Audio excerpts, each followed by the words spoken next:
Ya, Assalamualaikum warahmatullahi wabarakatuh. Saya Cikgu Zainuddin dari Sekolah Menengah Kebangsaan Pusat Badan Perdana Langkah Johor. Jadi pada pagi ini kita bersiaran langsung secara maya dari Sekolah Menengah Kebangsaan Pusat Perdana, dan pada pagi ini saya akan berkongsi tentang beberapa rahsia Celik minda berkaitan dengan penulisan karangan cemerlang SPM. Jadi diharapkan para pelajar dapat memberikan tumpuan sepenuhnya supaya apa-apa tadi yang saya sampaikan akan mudah dipahami dan kamu tidak melakukan kesilapan yang akan menyebabkan markah karangan kamu diberikan impression yang tidak sepatutnya oleh pemeriksa. Okey.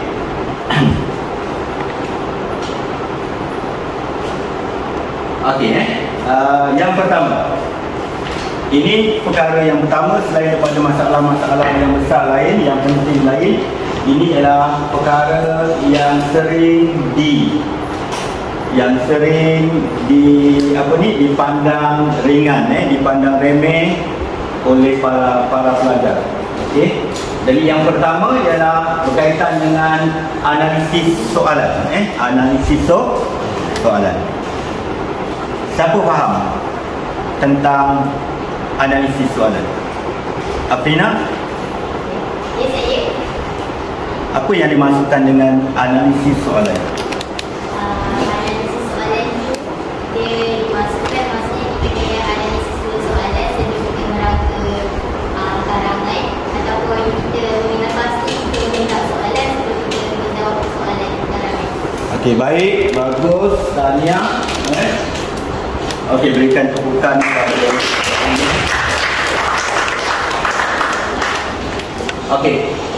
Menganalisis soalan ini satu tindakan yang sangat penting kepada para pelajar calon yang akan menjawab soalan karangan. Jadi apa yang dianalisis ialah setiap perkataan yang ada di dalam ayat soalan perlu dianalisis satu per satu. Dan dalam soalan tugasan SPM karangan ada dua ayat. Ayat yang pertama kita namakan ayat pernyataan soalan. Ayat yang kedua kita namakan ayat tugasan. Okey. Sila pandang pada paparan di hadapan. Okey. Ayat yang pertama, contoh, masalah disiplin dalam kalangan pelajar sekolah semakin membimbangkan belakangan ini. Ataupun belakangan ini pun boleh juga diletakkan pada pangkat ayat, tak ada masalah. Okey. Ayat yang kedua ialah huraikan. Kadang-kadang dia suruh kita berikan pendapat anda, dan ada juga tugasannya bincangkan langkah-langkah menangani masalah disiplin dalam kalangan pelajar sekolah di negara ini. Jadi yang pertama ni kita namakan pernyataan soalan. Yang kedua ialah ayat tugasan soalan. Saya percaya pelajar akan lebih melihat di sini. Yang kedua, dia nampak yang sini dia baca juga, tapi dia baca sepintas lalu. Dia nampakkan apa isunya, dia tahu kat sidang ni ada isunya atau temanya, tapi terus dia bergegas cepat, dia pergi ke sini. Dia lihat apa yang dia lihat, terutamanya ini pun kurang diberikan perhatian. Huraikan, berikan pendapat anda, bincangkan, kurang diberikan perhatian. Dia lebih sibuk melihat kata kunci, ataupun sekarang ni kita kenalkan sebagai fokus. Jadi di sini mereka kurang berikan perhatian, sehingga nanti ada beberapa unsur yang perlu dimasukkan di dalam karangan kamu tidak dimasukkan dalam karangan, utamanya dalam huraian idea, kerana tidak memberikan perhatian sepenuhnya pada ayat pernyataan ini. Maksudnya kurang menganalisis. Jadi okey. Saya nak beritahu kamu bahawa setiap setiap perkataan yang digubal, yang dibina oleh lembaga perkataan ini bukan ditulis, bukan dicetak secara suka-suka, sia-sia. Ada maksudnya, ada tujuannya, ada tujuannya. Okey. Saya nak tanya beberapa orang pelajar, salah tak apa, okey. Dalam ayat yang pertama ni, ayat pernyataan soalan ni, agak-agak ada berapa perkara unsur yang nampaknya sangat penting, yang perlu kamu analisiskan supaya karangan kamu itu nanti dianggap satu karangan yang berfokus. Siapa nak jawab secara sukarela? Lily ada? Okey, silakan Lily. Saya dapat pasti tentang masalah disiplin sebagai tema untuk karangan kita. Okey, masalah disiplin. Okey, masalah disiplin. Lagi? Ada lagi? Okey, orang lain. Selain masalah disiplin, apa lagi? Apa lagi perkataan-perkataan yang sebenarnya pada fikiran kamu sangat penting? Haikal. Okey, Haikal dulu. Dalam kalangan pelajar di sekolah, terhadap pelajar. Okey, sampai mana? Pelajar. Pelajar sekolah. Okey, bagus. Okey, ni satu lagi, pelajar sekolah. Pelajar sekolah. Okey, saya ulang yang pertama tadi. Temanya ialah tentang masalah disiplin. Itu tema, isu dia. Kamu nanti bila menulis, menghuraikan idea kamu, terutamanya dalam perenggan isi, perenggan idea, huraian kamu, diskusi kamu tak lain tak bukan berkisar, berfokus tentang masalah disiplin. Siapa kumpulannya yang disasarkan? Dalam pelajar sekolah. Dia dah spesifikkan dah pelajar sekolah, bukan pelajar di universiti ke, di college ke, di IPTA kan. Okey, di mana-mana Jadi pelajar sekolah sahaja. Ada lagi yang perlu diberikan perhatian? Okey. Semakin membimbangkan. Okey. Semakin membimbangkan ni frasa ni. Okey, frasa semakin membimbang. Paling tidak pun kalau pelajar lain tak begitu jelas, tak begitu nampak, mungkin yang disebut membimbangkan Okey, tak apa. Yang paling penting ada perkataan membimbangkan. Jadi inilah antara kamu yang pertama, tema kamu dah dapat cari. Mungkin kamu akan bawa dalam karangan kamu kan. Pelajar sekolah pun mungkin kamu akan cerita tentang pelajar sekolah saja. Dah betul lah tu. Tetapi ini jarang-jarang pelajar dia perasan, dia anggap perasaan ini sebagai suatu unsur yang penting dalam karangan. Jadi dia tak pedulikan tentang perasaan. Sedangkan semakin membimbangkan ini termasuk dalam ayat soalan ni, walaupun nama dia ayat pernyataan soalan kan, ini ayat soalan, ini pun ayat soalan, ayat tugasan Jadi oleh sebab dia ada dalam ayat soalan ini, jadi mesti disentuh. Inilah yang jarang-jarang dilakukan oleh pelajar, sehingga kan nanti apabila kamu menghasilkan karangan dan serah pada lembaga periksaan, pemeriksa akan periksa tanda, mereka melihat perkara unsur ini tidak ada. Jadi kamu dianggap sebagai calon yang menjawab soalan tidak sepenuhnya. Dengan kata lain, tidak menjawab tugasan sepenuhnya. Jadi kalau pelajar dikategorikan sebagai calon yang menulis karangan separuh tidak menjawab sepenuhnya tugasan kerana ada unsur yang ditinggalkan, jadi markahnya biasanya lazimnya kamu hanya akan diberikan markah peringkat baik. dekat baik. Dekat Cemerlang tu 70 kan, di peringkat baik jauh kan, bawah 30 lebih. Okey, hanya kerana kurang berikan perhatian, kerana memandang mudah tentang analisis. Okey, yang kedua, ayat yang kedua ini adalah ayat tugasan soalan juga. Ada beberapa kata tugasan tak sama, tak sama. Huraikan, berikan pendapat anda, bincangkan. Jadi ayat-ayat ataupun kata-kata tugasan ini berbeza cara menjawabnya. Walaupun mungkin 90% sama, 10%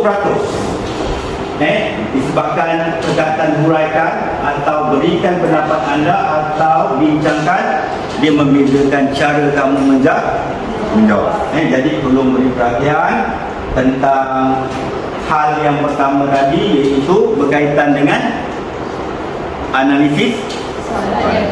Okey.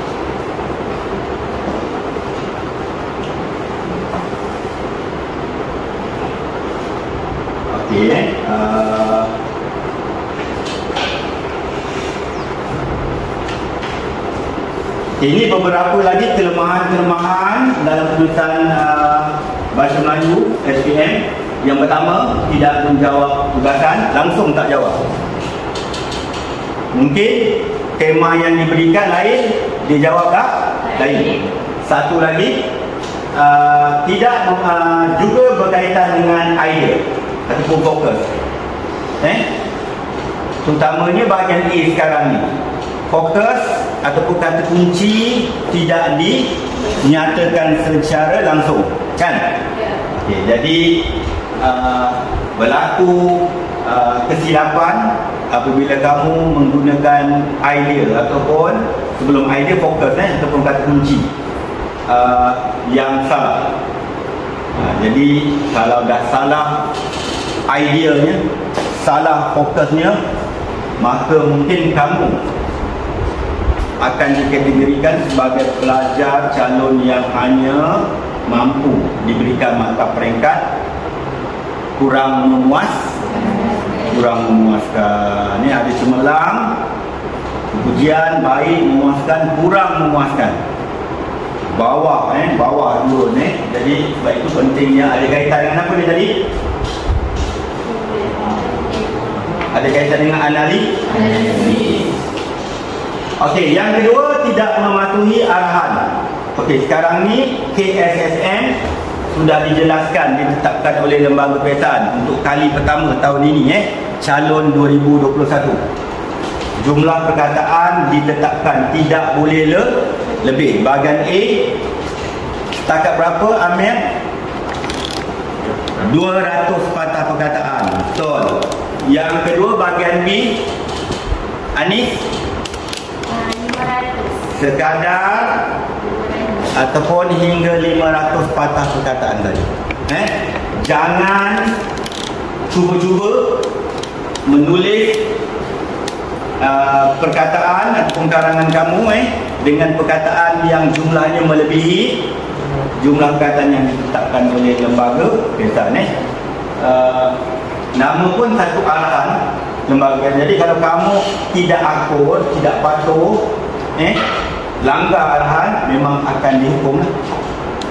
Jadi telah diingatkan, jika lebih satu pun setakat ini, perkongsian daripada lembaga peperiksaan setakat ini, satu perkataan saja pun lebih, impression kamu, impression markah akan berubah. Maksudnya sangat mempengaruhi impression markah. Okey, yang ketiga, sambungan daripada yang tadi, gagal menguraikan idea, isi kurang jelas, tidak tersusun, pengulangan idea bercampuran. Okey, kita tengok bahagian B, bahagian B. Okey, saya lebih suka lihat yang ini. Ini bahaya. Kamu kadang-kadang fikir, kamu perasan kamu dah uraikan idea dengan sangat jelas. Memang betul pun jelas, tetapi dianggap bercampur aduk apabila apabila kamu menghuraikan idea, misalnya peranan ibu bapa, peranan ibu bapa, tapi kamu tak cerita tentang ibu bapa, penekanan huraian kamu tak cerita tentang ibu bapa, tak menunjukkan kepentingan peranan ibu bapa, dalam soalan yang tadi kan, kamu lebih bercerita tentang anak-anak pelajar tu kan, anak-anak ibu bapa yang masih lagi berstatus pelajar sekolah tu. Awak cerita tentang anak-anak akan menjadi seorang insan yang yang seimbang dari segi jasmani, emosi, rohani dan inteleknya kan, menjadi seorang pelajar yang bersasiah terpuji, berakhlak mulia dan berperibadi unggul. Awak cerita tentang anak-anak kan. Jika ibu bapa dapat memainkan peranan mereka dengan baik, sepatutnya awak cerita tentang ibu bapa dulu kan. Seorang ibu bapa hendaklah menunjukkan teladan untuk menjadikan contoh sebagai suri teladan yang terbaik untuk diikuti oleh anak-anak. Ibu bapa mestilah menjadi idola anak-anak kan. Hasil daripada itu kan, anak-anak akan barulah cerita tentang Jerry ke apa semua tadi kan. Ibu bapa dulu baru anak-anak. Boleh faham? Anak-anak tu sikit je sebenarnya. Peranan ibu bapa tu yang utama. Begitu juga macam isi yang kedua, misalnya peranan sekolah kan. Dari perspektif yang lain pula, mari kita lihat apakah peranan yang mampu dilakukan oleh pihak sekolah bagi menangani isu yang semakin serius ini. Ayat topik kan, awak gunakan ayat apa? Ayat persoalan kat situ. Ceritalah sekolah boleh buat apa yang dia mampu kan. Menguatkuasakan peraturan sekolah dengan lebih ketat, menjadikan kaunseling guru kaunseling ataupun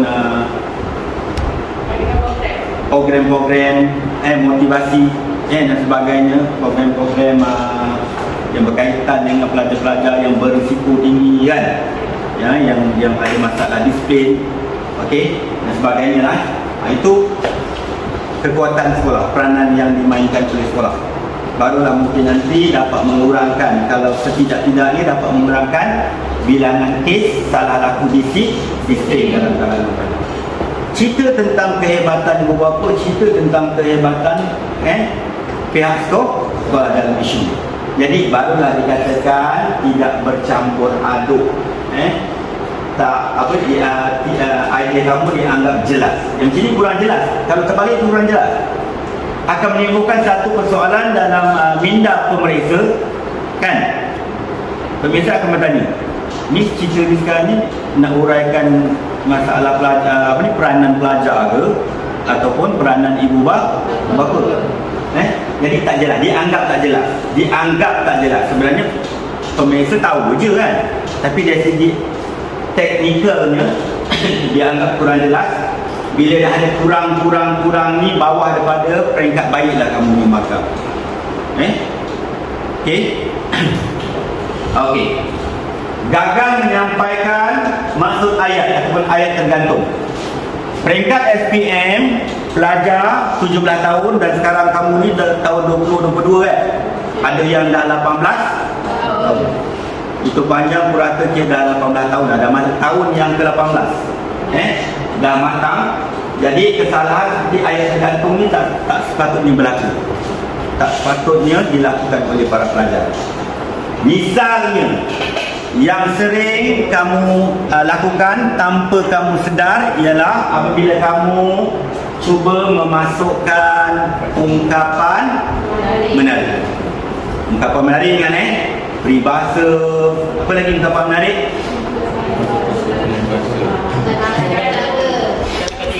Kata-kata hikmah ke hikmat?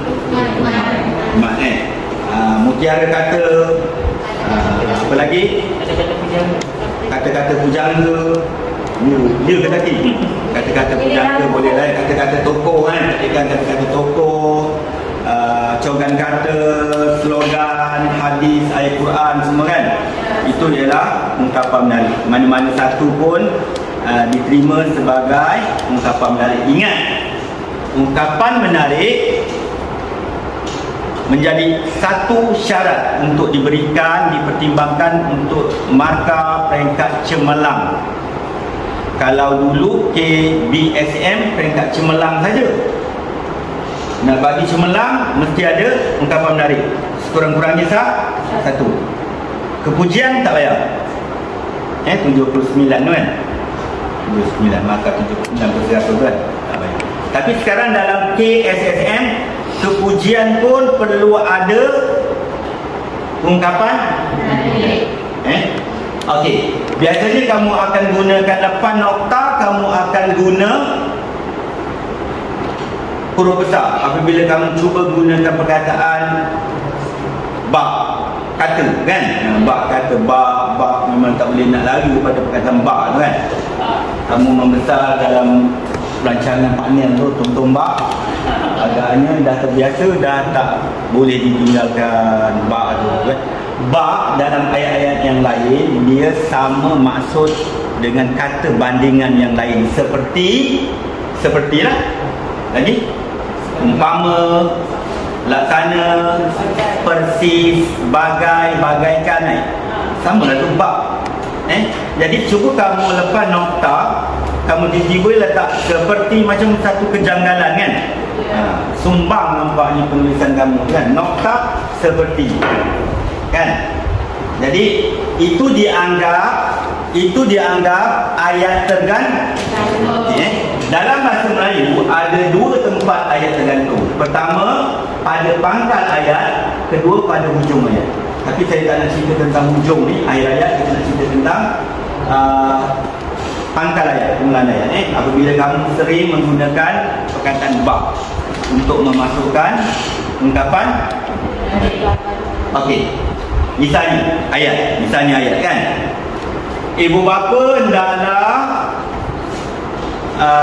memberikan pendidikan awal kepada anak-anak kan, sejak kecil lagi kan. Nokta. Ini katalah biasa dia mudah buat nokta. Bak kata peribahasa Melayu, melentur bulu biarlah dari rebung. Jadi ayat ada berapa ayat tu? Ulang balik Ni peranan ibu bapa lah kononnya. Ibu bapa mampu, berupaya, dapat memberikan pendidikan awal kepada anak-anak di rumah sejak kecil lagi. Contohlah kan, nokta kan. Bak kata peribahasa Melayu. Kadang-kadang ada yang tak tulis Melayu tu kan. Tak kisah Bak kata peribahasa ataupun tambah Melayu. Ingat kalau tambah Melayu M kena huruf besar sebab nama khas. Okey. Bak kata peribahasa Melayu melentur buluh biarlah dari rebung. Okey. Teknikal yang lain, melentur buluh dari rebungnya tu nak kena ada tanda penyekat kata tak? Tak perlu pun tak apa. Tak apa tak ada masalah. Sebab buat dalam ayat kan. Okay, jadi dua ayat tadi ibu bapa dapat memberikan didikan awal. Dengan ayat kedua tiba-tiba bak huruf besar B kan, dianggap ayat tergantung. Terutamanya ayat yang kedua dianggap tergantung. Tiba-tiba je bak dianggap tergantung. Tak ada kena-mengena pula, dah lah tergantung. Biasa nanti tiba bak ni kan. Soalan macam itulah soalan daripada pemeksa Okay, yang kedua, pada masa yang sama tiada atau kurang jelasnya unsur kohesi dan koheren dalam uraian. Maksudnya, saya ambil dua ni terus kohesi dan koheren. Maksudnya, ayat nombor 2 dengan nombor 1 ataupun ayat nombor 1 dengan nombor 2 tadi tak ada tautan langsung, tak ada kaitan langsung, tak ada kena-mengena. Jadi kalau dari segi etika penulisan, huraian itu huraian yang lemah. Kamu konon-konon nak berikan ungkapan menarik untuk peranan ibu bapa tu kan, tindakan ibu bapa tu rupa-rupanya tak ada kena-mengena pun. Tak ada kena-mengena pun. Jadi dianggap satu penulisan yang lemah. yang lemah. Kalau saya lah memang lemah, sebab dia tak ada ni. Jadi macam mana kita nak jadikan dua ayat itu tadi ada tautan? Jadi kita boleh tulis dalam ayat majmu'. Misalnya contoh, ibu bapa dapat memberikan didikan awal kepada anak-anak sejak kecil lagi kerana melentur bulu biarlah dari rebung. Ataupun awak nak tambah sikit lagi lah, nak tambah perkataan, nak luaskan kerana bak kata masuklah bak kata tu, nak sangat bak kata kan, tapi B tu dah huruf kecil kan. Kerana bak kata peribahasa Melayu, melentur bulu biarlah dari rebung. Jadi kena betulkan penulisan awak,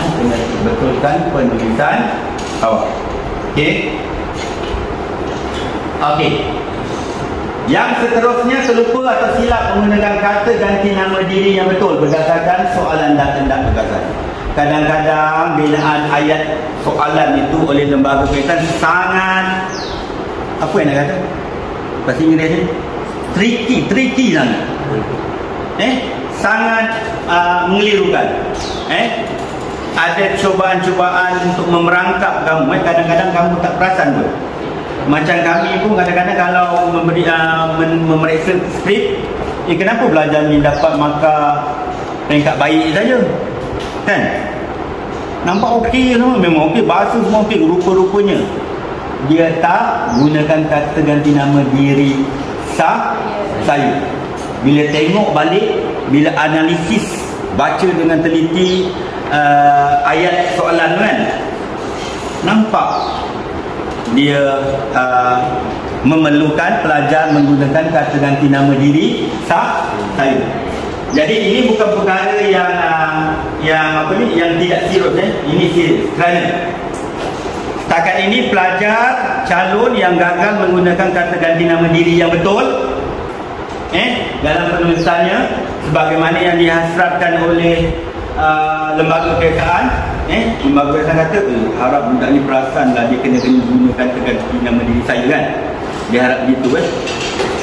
Tetapi malah ni pelajar tak perasan, dia guna kita. Awak selalu guna kita kan. Sebagai seorang pelajar kita hendaklah, sebagai seorang anak kita perlulah. Jarang-jarang kamu nak tulis sebagai seorang pelajar saya. Paling-paling tidak pun guna apa? Kami. Jadi apabila kamu gagal menggunakan kata ganti nama diri yang sepatutnya, misalnya tadi sepatutnya guna saya, kamu guna kita, maka kamu satu pun tak guna. Cari daripada hujung awal sampai ke hujung ayat awak, karangan awak, tak ada satu pun perkataan saya. Jadi kamu akan dipenaltikan. Patut-patut maka kamu dapat cemerlang, akan diseret turun, dia rentak, menggunakan perkataan yang nampak sangat hukuman ni, diseret, direntak, jatuh pada peringkat baik sahaja. Kepujian pun tak dapat. Jadi hati-hati Kadang-kadang awak kata nanti tak terperangkap lah saya. Takkan boleh terperangkap. Sekarang ni kalau dulu ayat dalam ayat soalan tu diguna anda tau, kan, anda. Jadi anda awak boleh terperasan ni, anda akan jawab dengan saya lah kan. Sekarang ni tak guna anda. Misalnya diguna setiap individu, anak-anak guna apa? Kita ke saya? Contoh gitu. Nampak? Jadi kamu pun masa tu bingung nak guna kata ganti nama apa ni, guna setiap individu kan. Seterusnya, gaya bahasa yang tidak menarik. Ingat dalam DSKP, kalau dulu panggil sukatan, ada kemahiran yang menyatakan penggunaan unsur-unsur estetik. Maksudnya keindahan bahasa. Bukan apa yang selalu orang panggil tu, yang apa bombastik. No, bukan bombastik. Dia bukan bombastik. Ini ialah ungkapan menarik ataupun frasa menarik, kosakata menarik. Itu unsur-unsur estetika mesti dimasukkan dalam penulis. Biasanya nak guna kat mana? Estetika. Yang indah. Yang kita kata macam indah lah, cantik, menarik. Ungkapan contoh. Misalnya awak kata kita ambil untuk memulakan ayat topik utama kan, sebagai cetusan minda saya yang pertama kan, bagi melihat langkah-langkah untuk menangani masalah disiplin dalam kalangan anak-anak pelajar di sekolah, moleklah kiranya kan kita gunakan perkataan-perkataan frasa macam itu jadi gunakan unsur-unsur estetika, termasuklah penggunaan ungkapan menarik tadi lah kan, peribahasa kan. Jadi mesti dimasukkan. Jadi sekarang ni kalau dalam PSM dengan bilangan perkataan setakat berapa? 500 patah perkataan. Bahagian B tu cukuplah sekadar 3 isi ataupun 3 idea tadi, dan diuraikan dengan jelas menggunakan ayat-ayat tertentu, misalnya penggunaan strategi 18 bintang. Okey. Jadi seterusnya ada lagi. Okey, idea tidak merentas kurikulum. Pernah dengar? Pernah tak saya kongsikan sebelum ni? Okey.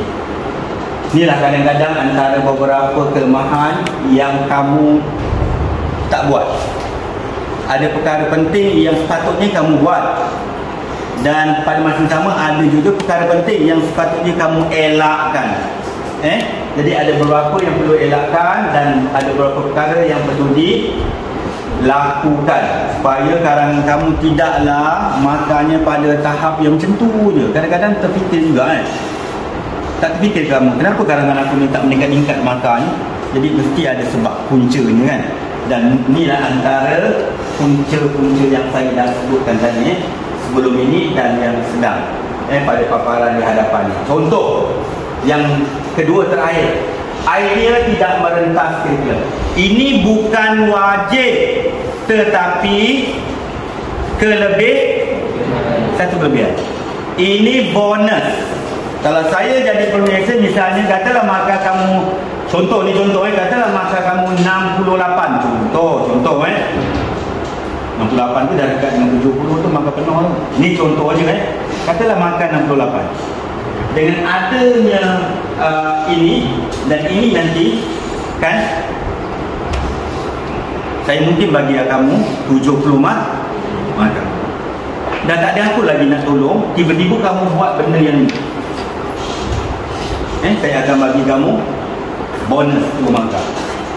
Mungkinlah markah yang 68 tadi tu A solid ataupun A minus.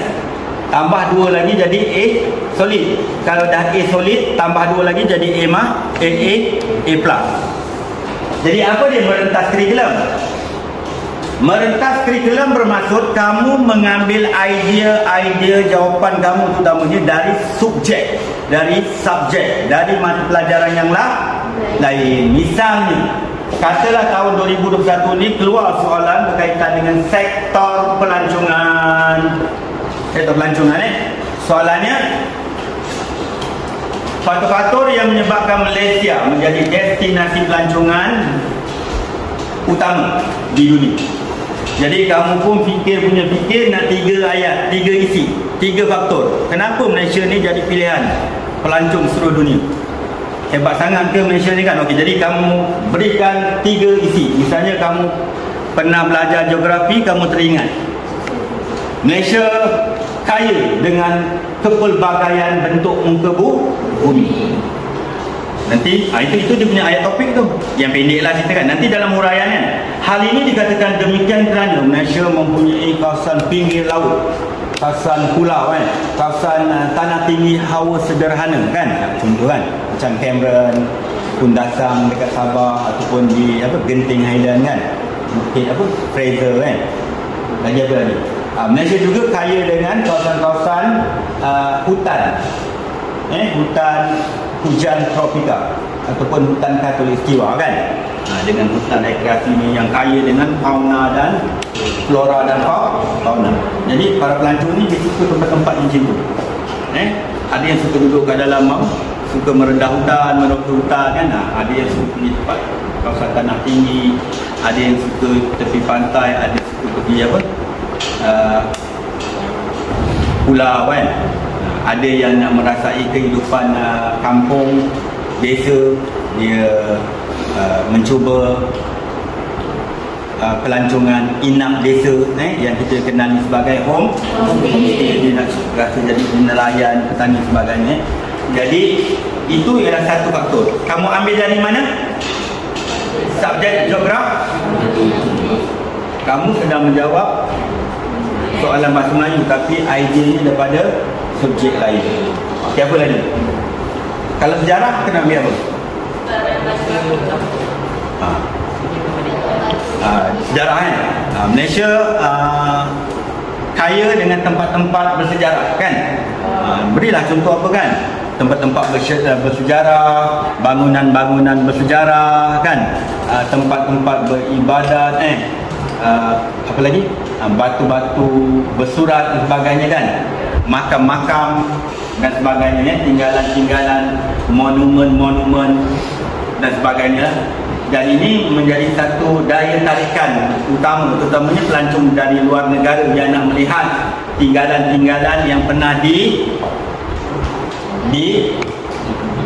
ditinggalkan, tinggalan-tinggalan yang pernah, tinggalan sejarah yang pernah ditinggalkan oleh datuk nenek moyang mereka yang menjadi penjajah suatu ketika dulu. Ini antara daya tarikan. Okey, lagi dari subjek lain mungkin disebabkan oleh sikap ramah tamah penduduk tempatan kan, rakyat negara Malaysia ini yang sentiasa menyantuni dan meraihkan kedatangan orang luar, utamanya pelancong. Jadi semua ini akan menjadi satu daya tarikan kepada para pelancong untuk datang ke negara kita. Jadi semua itu kamu ambil daripada subjek-subjek yang lain. Kamu rentas, kamu keluar daripada bahasa Melayu sekejap, masuk dekat geografi, keluar, bawa, ambil benda yang patut dijadikan sebagai isian, bawa, keluar, masuk balik dalam bahasa Melayu. Merentas kurikulum, merentas. Okey. Yang terakhir, uraian idea atau isi tidak bersifat global. Jadi kamu kena globalkan karangan kamu. Ini juga bukan wajib, tetapi bonus macam yang atas tadi. Pernah tak saya kongsikan? Pernah Okey. Tidak bersifat global. Jadi kita nakkan karangan kita hebat. Kita naikkan level dia, bukan setakat biasa-biasa, bukan setakat kampung-kampungan, bukan setakat standard domestik. Kita nak masuk antarabangsa, kita nak internasionalkan, nak globalkan dia. Jadi biasanya karangan yang kita nak jadikan sebagai bersifat global ni ialah kita masukkan ungkapan menarik. Ungkapan menarik. Misalnya, apa-apalah ungkapan menarik. Biasanya contoh saya pinjam sekejap buku. Mana buku Mas Ikhlas ni? Dalam Mas Ikhlas ni ada dalam Mas Ikhlas ni ada semua ungkapan menarik, termasuklah yang saya sebutkan yang boleh ada kaitan dengan yang bersifat global ni, boleh kita ambil. Misalnya, katakanlah tahun ini keluar soalan, kamu dah pilih dan kamu lihat soalan itu macam mudah, dan memang mudah pun. Kamu memilih domain ni kita panggil domain. Dulu kita panggil tema. Dulu kita panggil dimensi. KBSM, sekarang ni KSSM kita panggil dia domain. Domain ke domain ke tak tahu domain Okey. Jadi ada domain kerjaya. Ada domain kerjaya. Okey, dalam domain kerjaya ni dia nak tengok antara ni adalah ciri-ciri ataupun persediaan yang perlu dilakukan oleh seseorang. Macam kamu habis belajar nanti kan, jadi kamu nak mulakan, nak masuk dalam pasaran kerjaya kan. Jadi kamu mesti ada beberapa ciri-ciri yang mampu, yang dapat meyakinkan majikan kamu. Dia nak ambil kamu kerja, dia mesti lihat apa kelebihan yang kamu ada kan. Jadi dia tengok ciri-ciri itu. Jadi tahun ni mungkin keluarlah soalan yang macam tu. Okay. Jadi antaranya misalnya pelajar ataupun individu remaja yang mampu memanfaatkan masa dengan hal-hal yang berfaedah, dengan perkara-perkara yang dapat membina masa depan mereka. Majikan nak tengok bakal pekerjanya yang sebegitu. Jadi dalam pada itu mereka akan gunakan masa yang ada kan, dengan apa? Misalnya belajar cara berkomunikasi. Kita nak kena belajar juga bercakap. Nanti bila dah bercakap, masa cakap tak kena cakap kan, nak berurusan dengan pelanggan kan. Macam mana? Yang kedua, mungkin pada masa yang sama dia belajar bahasa-bahasa lah lain. Dah mantap bahasa Melayu, belajar dan mantapkan lagi bahasa Inggeris. Kalau boleh belajar lagi bahasa Cina agaknya, antara yang bahasa yang penting. Kalau dengan syarikat-syarikat antarabangsa mungkin belajar dengan bahasa Jepun atau Perancis dan sebagainya untuk jadi ceritanya sekarang bukan cerita pasal dia belajar. Cerita sekarang dia menggunakan masa dia untuk meningkatkan lagi kemahiran ICT ni. Contoh, semua ilmu-ilmu dia tambah. Jadi kita nak katakanlah nanti dalam ayat itu orang yang kita kan, individu yang sentiasa memanfaatkan masa dengan hal-hal yang berbeza, yang menjamin masa depan mereka, pada masa yang sama meningkatkan kualiti diri. Sangat diperlukan oleh para majikan kan. Dan penggunaan masa yang efisien, yang efektif ini dapat kita ibaratkan dengan peribahasa yang menyatakan masa itu emas. Contoh, hal ini juga persis dengan kata-kata pujangga Arab yang menyatakan bahawa masa itu ibarat mata pedang, jika kita terlambat kita akan dipotong. Jadi kat mana yang globalnya? Yang kedua, awak dah bagi satu pun dah hebat, tapi awak mantapkan lagi dengan peribahasa luar kan, itu menjadikan kalangan kamu lain levelnya, tahapnya berbanding kalangan kawan-kawan kamu yang lain. Sebab tak sama, maka takkan sama ni. Okey. Begitu juga kalau kita nak katakan tentang kualiti pelajar, kualiti remaja, kita gunakan biasanya apa tentang kualiti, biasanya kita kata pemuda harapan. Nak menunjukkan remaja awak ni sekarang, orang muda, golongan muda kan, mesti ada kualiti. Sebab jatuh bangun satu-satu negara bangsa, kalau belajar tentang sejarah dipengaruhi oleh golonganmu.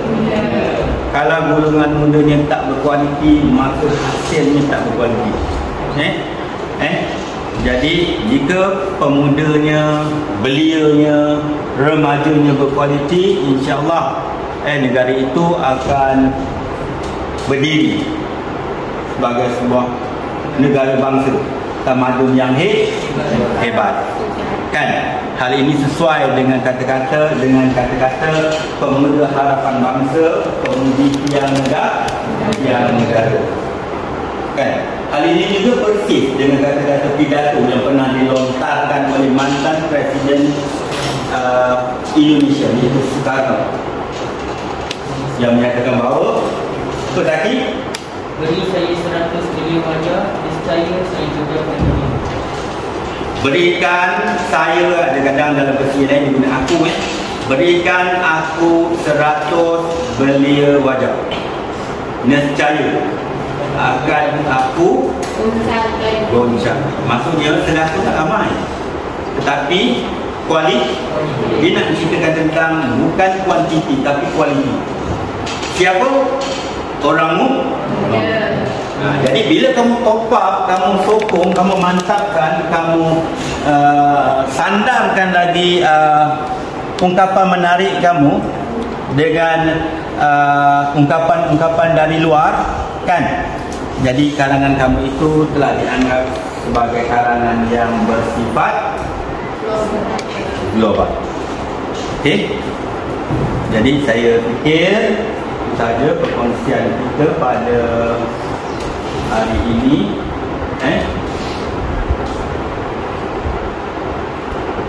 Okey. Saya kongsikan, saya paparkan penulisan terutamanya untuk bahagian B, 500 perkataan yang 70 makna tu. Pendahuluan ada 4 ayat.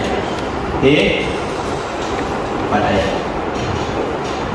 Perenggan isi ataupun idea ada kat sini kita mula ayat topik, ayat huraian isi, ayat subisi. Sebelum ayat api ni, ayat subisi, kita ada ayat provokasi, ayat impak. Besarnya ayat impak. Di bawah ayat impak ini ada 2 ayat provokasi. Jadi saya menyarankan, mengesyorkan kamu jangan tinggalkan ayat provokasi. Ini tak apa, ayat suci tak guna tak apa. Sebab nanti akan dipositifkan. Sebab kamu provoke, misalnya provoke ibu bapa sebagai isi utama, kamu akan neutralkan balik, positifkan balik dalam ayat api. Okey. Yang ini masukkan di mana-mana saja. Ungkapan menarik, kata-kata menarik, ada 4 yang menarik ini masukkan di mana-mana saja. Okey.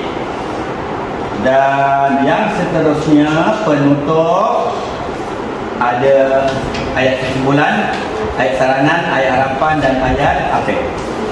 Okey. Jadi kalau kamu tanya saya tentang idea, mana idea? Mana idea? Kamu diberikan satu soalan, tugasan, mana idea? Sebab kadang-kadang kamu antara masalah yang kamu luahkan kepada cikgu kamu ialah cikgu tak ada idea ni kan. Sedangkan dah bincang, sedangkan soalan itu kalau analisis dah pernah dibuat dalam kelas, dalam pesta percubaan. Okay, baru kan kita cerita tentang baru lagi buat, bukan dalam percubaan.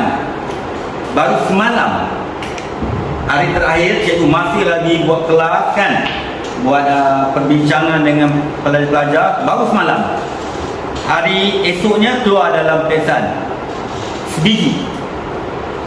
Keluar dewan, cikgu tanya, awak mesti jawab nombor 1 kan, kita dah buat semalam ini kan, yang senang tu kan. Cikgu tapi tak ada idea lah cikgu. Sangat menyedihkan, malang sekali. Kenapa? Sebab ada sebilangan pelajar yang tidak mahu, sengaja tidak mahu menguasai satu-satu teknik penulisan karya. Dia tak nak belajar. Dia kata dia dah banyak membaca kan, dia banyak baca.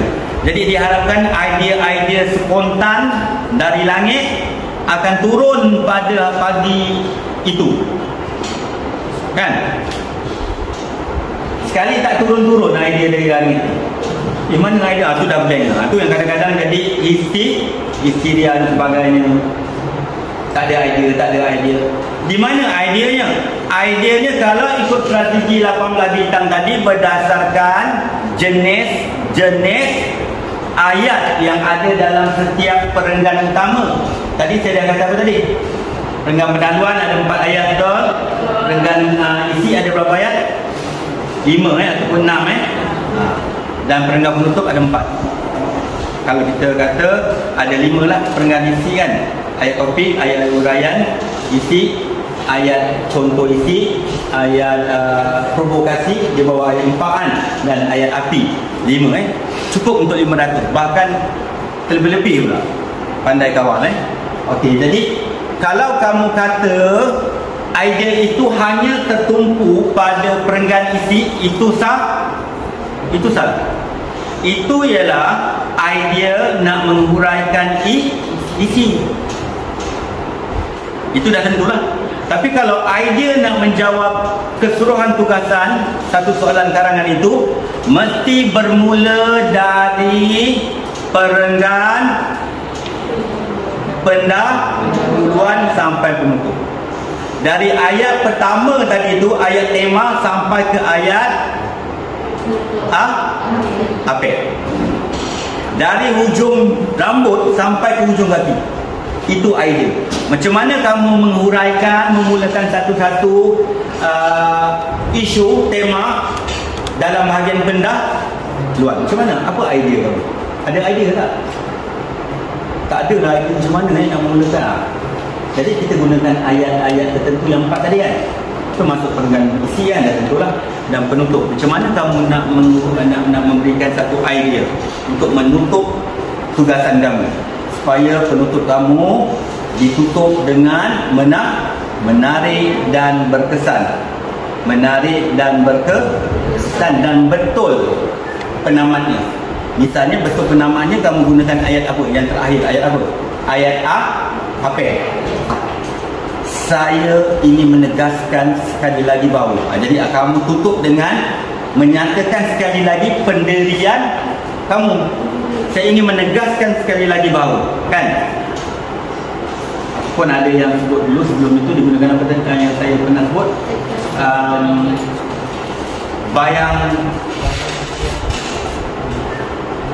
bayang semakin jelas. Apa bulan semakin terang. Terima kasih tadi. Bulan semakin terang, bayang semakin jelas. Itu ialah unsur bahasa yang menarik, kan? Nak tutup pun kalau boleh menarik. Tak ada dari hujung rambut sampai hujung kaki yang tak menarik. Semua menarik. Tak ada dari ayat 1 sampai ke ayat berapa belah tu, kan? Dari ayat tema sampai ke ayat apa itu, tak ada satu ayat pun yang tak menarik. Jadi setiap ayat yang menarik itu mesti dibina, ditulis dengan cara yang menarik, menggunakan 4 bintang tadi lah. Misalnya gunakan penanda wacana menarik.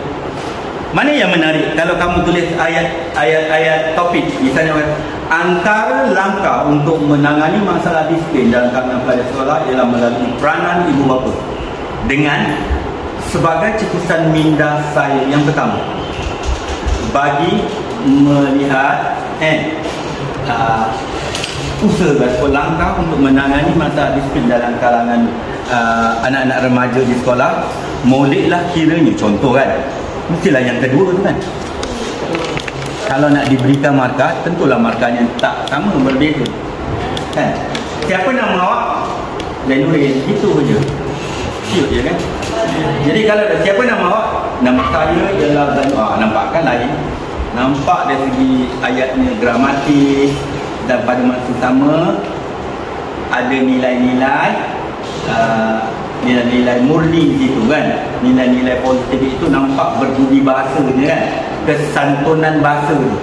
Jadi kena jaga dalam penulisan Jadi selain idea, selain apa yang saya paparkan tadi, perkara penting yang perlu dielakkan, dan pada masa yang sama perkara-perkara penting yang mesti dilakukan haruslah kamu aplikasikan dalam peperiksaan yang akan berlangsung pada 2 hari bulan Mac 2022, bukan 2021 Kamu tu calon 21.